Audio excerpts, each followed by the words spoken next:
loss and all kinds of situations we find ourselves in where we feel hopeless.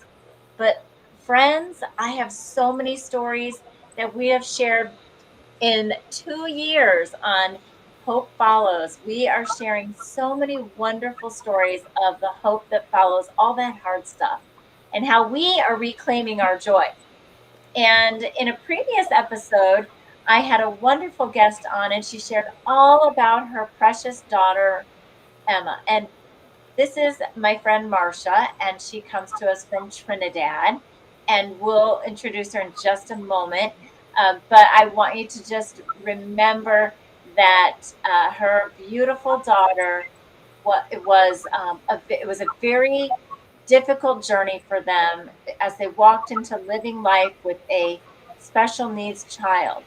But I am sure if you didn't see that episode yet, you need to go back and watch that, friends, because it is the most beautiful story ever. And you'll see a picture of beautiful Emma. Well, thank you. Let's have Marcia Nathai-Balkissoon back with us today.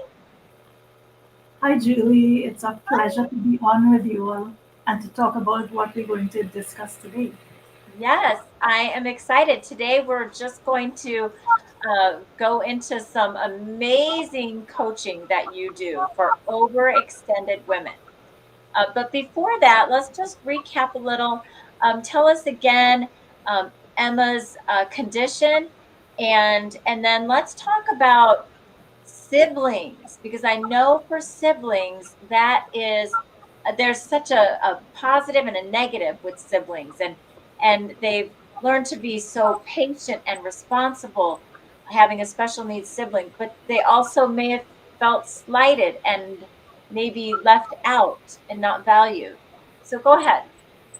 I think we all understand how this feels because I like to think of life as putting us in some really dark places. But the only way we become qualified to help anybody to get through and find the light is for us to walk through that darkness first and make the path clear. And only when we discover the path through can we hold somebody else's hand and say, okay, follow me. So with Emma, um, I learned a whole new level of dark because 10 years ago, Em was 8 months old and she became brain injured following a medical mistake when she was recovering in an ICU. Right. And her heart had stopped for 20 minutes, and that basically, the doctors described it as wiped her brain. So she lost all of her senses and her ability to suck and swallow, and she was expected to be vegetative for life.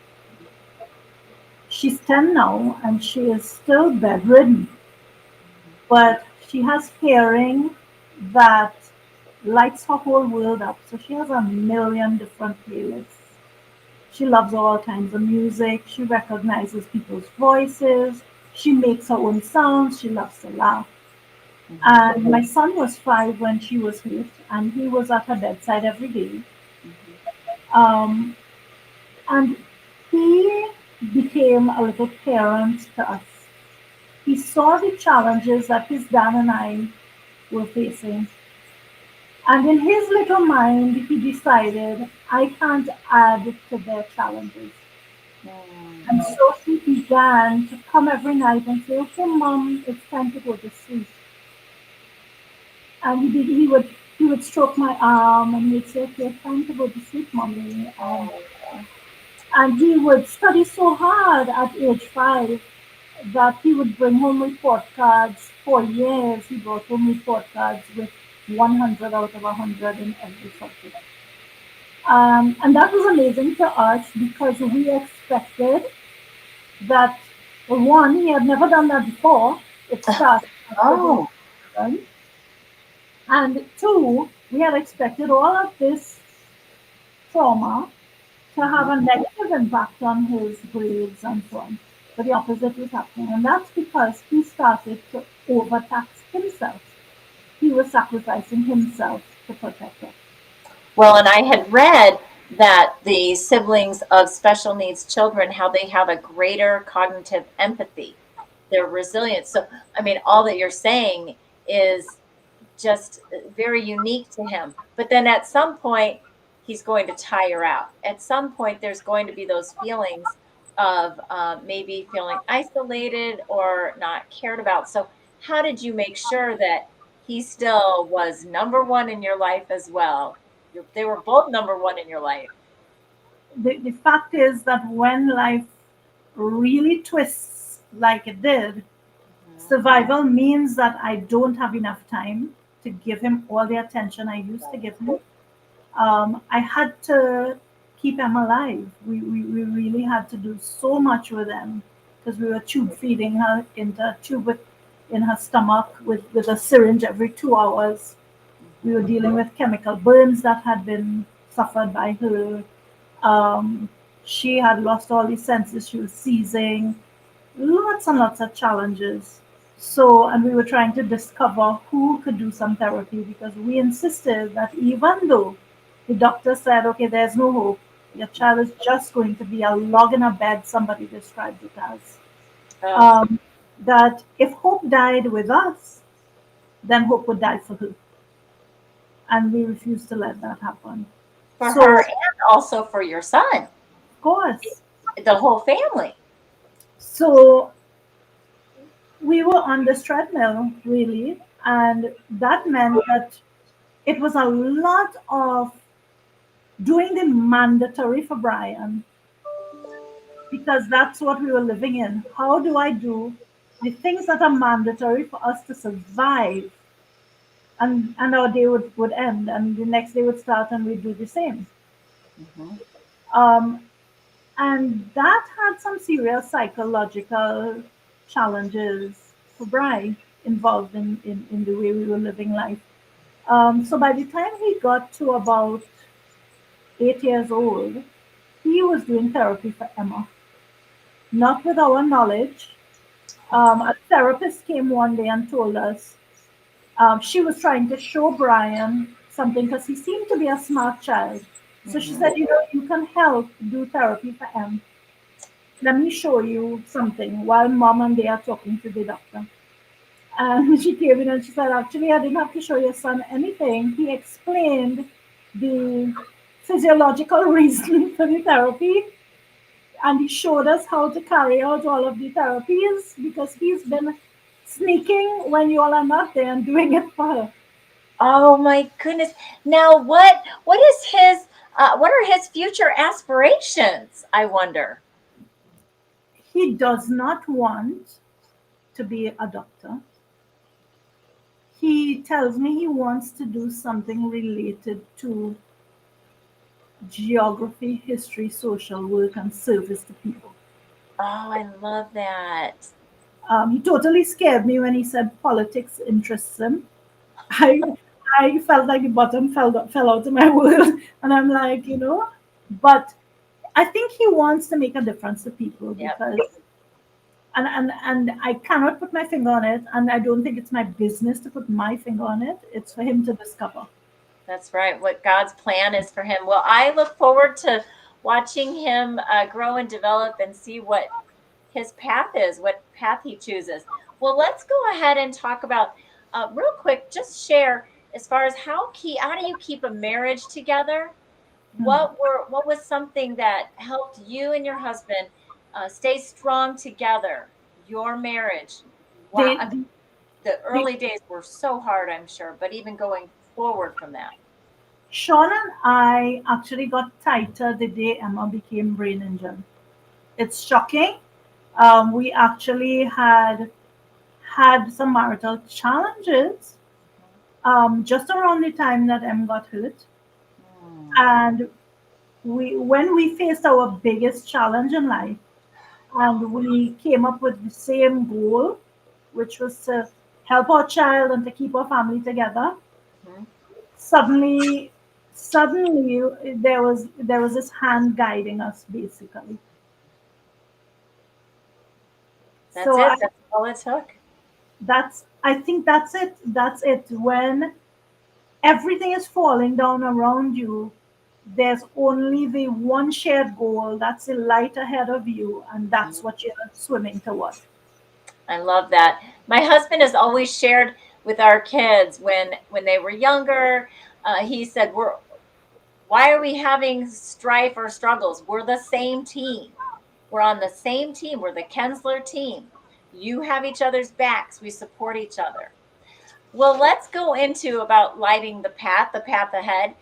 Your book, and we'll see that on the screen. I know you have it also there with you, and your book is just beautiful. The artwork, and I love the title, "Lighting the Path: Leaning into a Hopeful Future as a Special Needs Parent."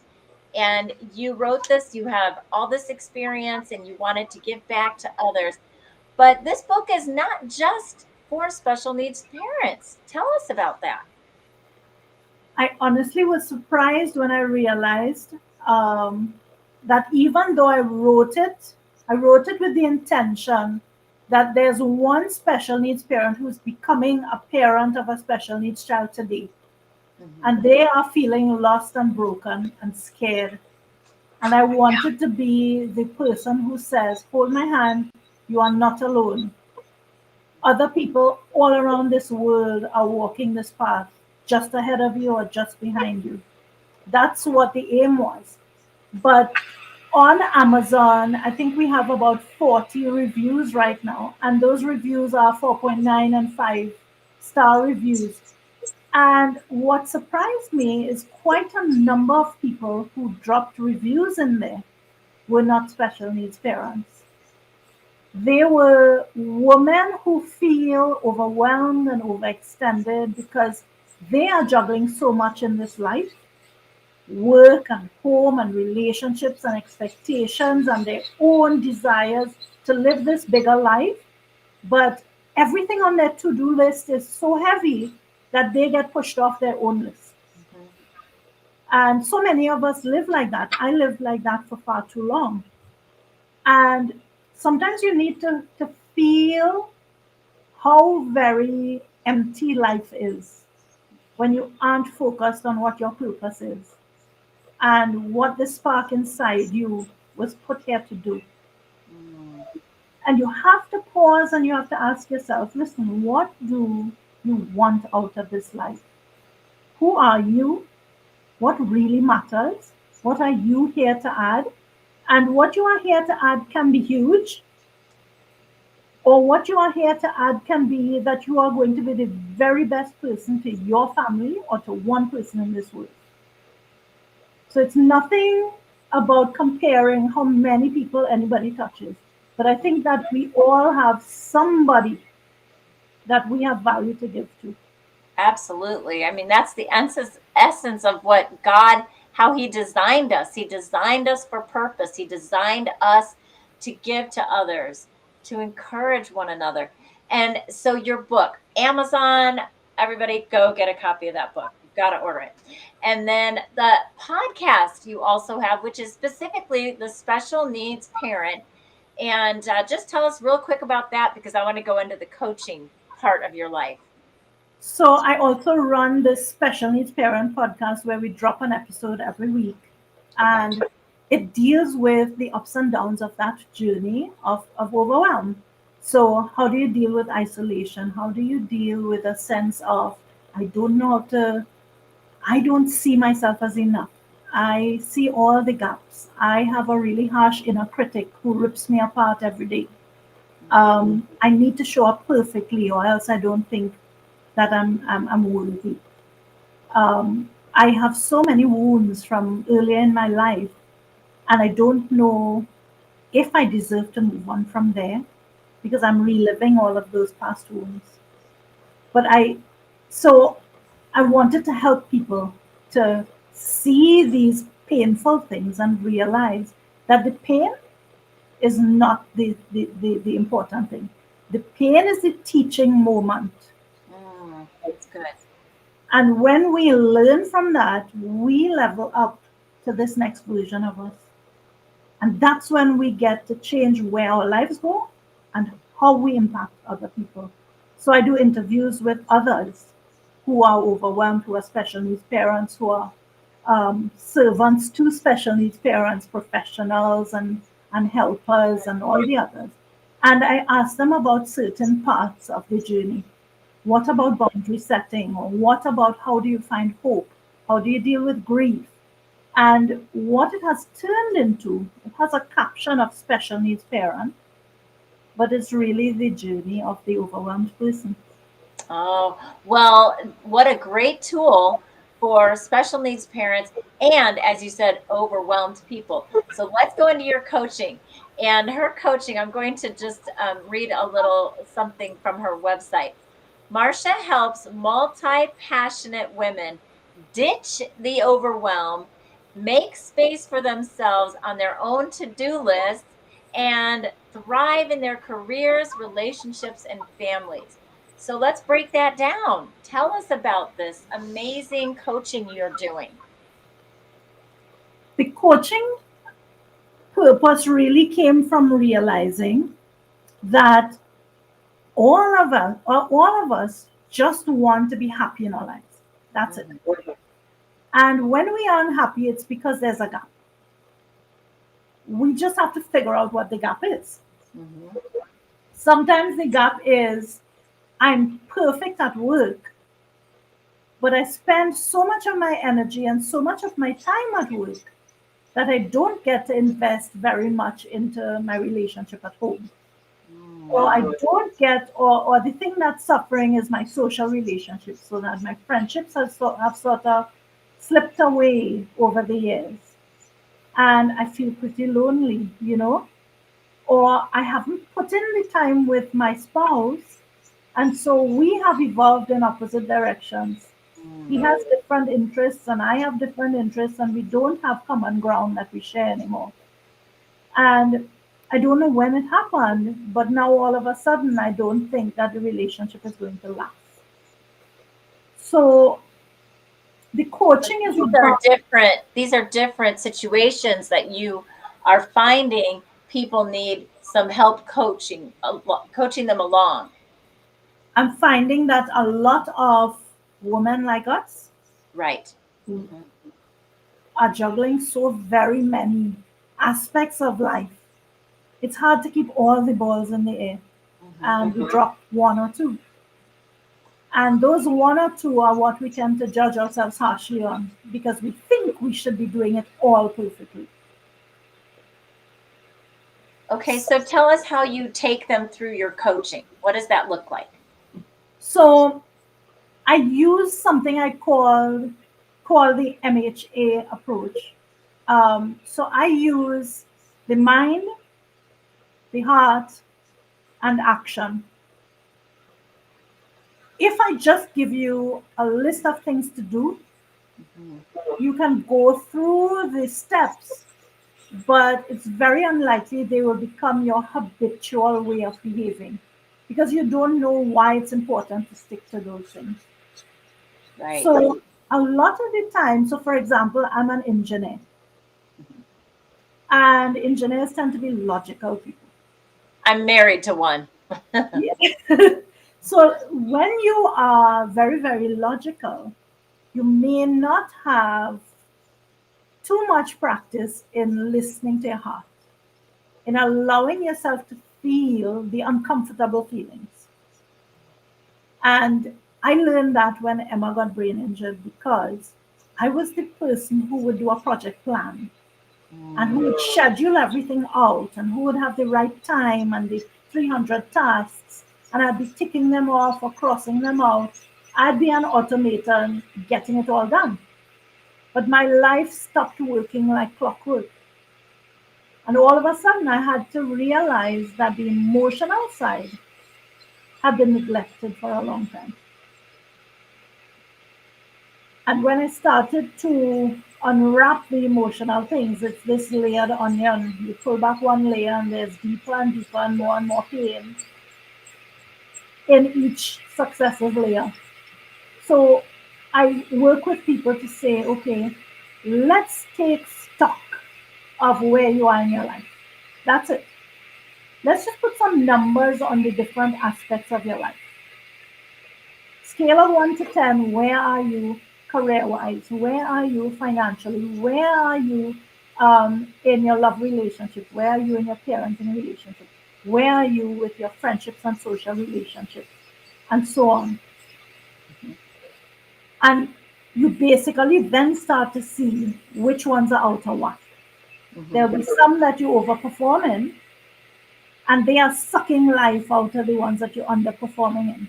Right. It leaves you no energy and no room, no actual physical energy to do the other things. Yes, and it's so easy for us to sit by and judge ourselves and say, what a failure I am because I'm not a good enough wife.